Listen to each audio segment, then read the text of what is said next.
Are you guys ready for some Tim Holtz Christmas? Yeah! We're gonna do some creating with this one. So cool. Let's see what is in this package. All right, I love how scrapbook.com always puts a cute ribbon and a bow on these packages. It makes me feel like I'm opening a present, which goes great with our Christmas theme. All right, so here are some of the Tim Holtz Christmas goodies. Let's open up this bag and see what's inside. Okay, so we have some Distress Mica Stain, and these are the colors Peppermint Stick, Juniper, and Tree Lot. We also have some Crackle Paste. This is Icicle Crackle Paste and Snowfall Grit Paste. I have not used these before, but I think they look really cool, and so I'm excited to get into these. I think those would grow great with some stencils. All right, so we've got some Tinsel Glitter and Garland Glitter. This is a sparkle set. Obviously, you can get your glitter on and make your crafts all glittery for Christmas. And then we have some more Distress Mica Stain, and this is Winterberry, Snow Flurry, and Holly Branch. So these are some really fun colors. You've got like this pinky red with this lighter blue and green, and then you have the more traditional colors here with that darker green and the greenish blue and a red. So these are all going to be really fun to play with. Let's see what we can create with these. So I'm going to start my project off here using some of this mica spray for my card backgrounds and my paper here. So I am putting my cardstock into just a box that came in the mail, and I'm reusing it to spray in. This really makes the cleanup really easy because you don't have to use any wet wipes or water or towels or anything. Just put it into your box and spray.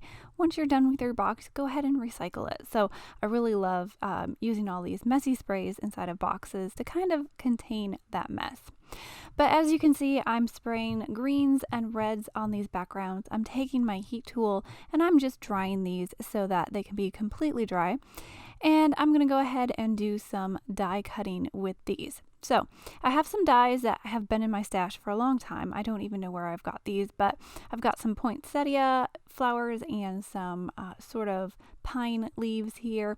And I've just die cut huge piles of these, and I have these ready to go and put on a few projects. I also have this Tim Holtz cling stamp onto a stamp block from scrapbook.com, and I'm using Scrapbook's metallic ink here. I'm going to ink up this stamp and then just press it onto my distress tag here and put a little bit of a background on this tag. I think making your own Christmas tags is really fun and special to put onto your presents at Christmas time, and if you get a good head start, you can make a lot of tags before Christmas rolls around, and you can even keep it really simple so you can just crank out those tags and make a bunch at once.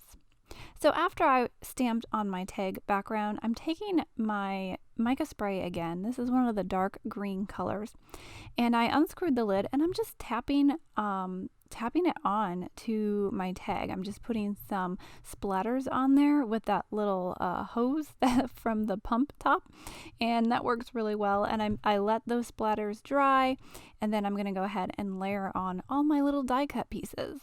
So all of those little flower pieces that I die cut from that paper that sprayed, and all of those greenery pieces, I'm just going to start loading them up on my tag here. And you'll see as I go, I'm kind of putting some down in that left hand corner, and I'm going to put a little bit up there on the side in the right hand corner. And really fun, really easy. If you go ahead and spray a bunch of backgrounds and die cut a ton of them, you can get several projects done without having to stop and die cut. So do it in big batches. Go ahead and do all your die cutting, have all your pieces available, and then just load them up on your projects. And so I'm making 3 projects today. I've got 2 tags to show you, and then I made a card, and I hope this will give you some inspiration with these Tim Holtz products. So I'm taking some of this grit paste that we saw in the beginning, and it really is just kind of what its name says. It's a white paste, it's got some grit to it, and I'm taking my media spatula and I'm just scraping it on my leaves and my flower here, and it's going to dry with some dimension. It's going to dry kind of chunky, depending on how much you put on, and it actually really looks like snow. So I thought that was really fun to add to the leaves, give it more of a snowy winter look. Even though I live in the desert where we don't get any snow, I really love that Christmas snowy feel because it makes me miss my growing up Wisconsin Christmases as a child. Then I have some of these really pretty embellishments that I've just had in my stash. I found them in my bling drawer, and I'm just going to go ahead and stick them on my flowers. You can use sequins, you can use anything you want, but I found these really kind of pretty rhinestones that I'm just going to glue on here. So I'm putting a little dot of my smart glue onto the middles of these flowers and just adding one of those little rhinestones to the middle. Now that basically finishes this tag. I did go ahead and cut out a little sentiment to put on there, and I glued that down, and it was really quick and really easy, and I love the way it turned out. So here's a little closer look of that tag, and I'm going to show you a second tag I made as well. A lot of it is similar, but I'm doing a shaker window. You can see that little plastic circle that I have over there on the left of the screen. That's actually a little shaker bubble.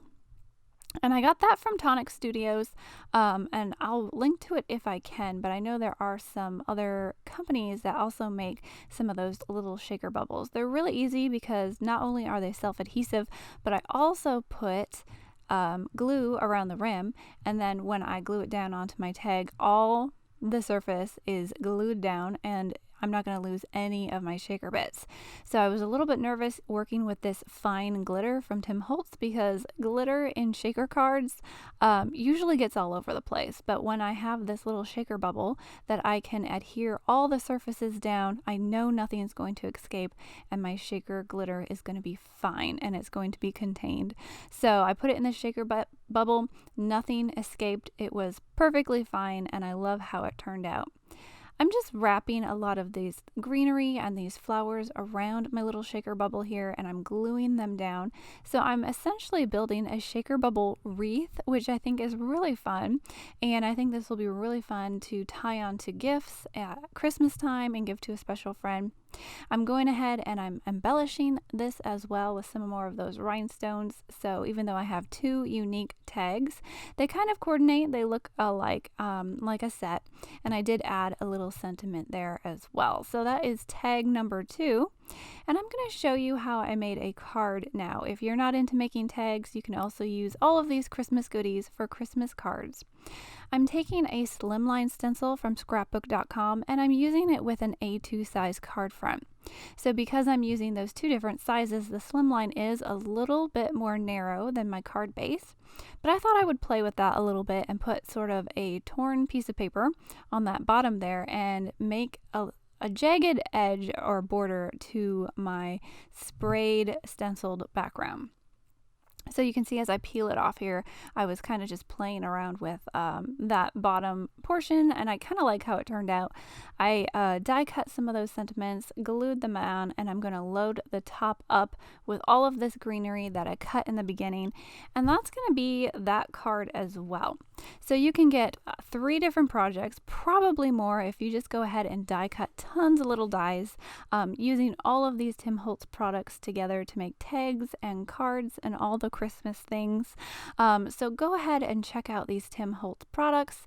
They're available at scrapbook.com.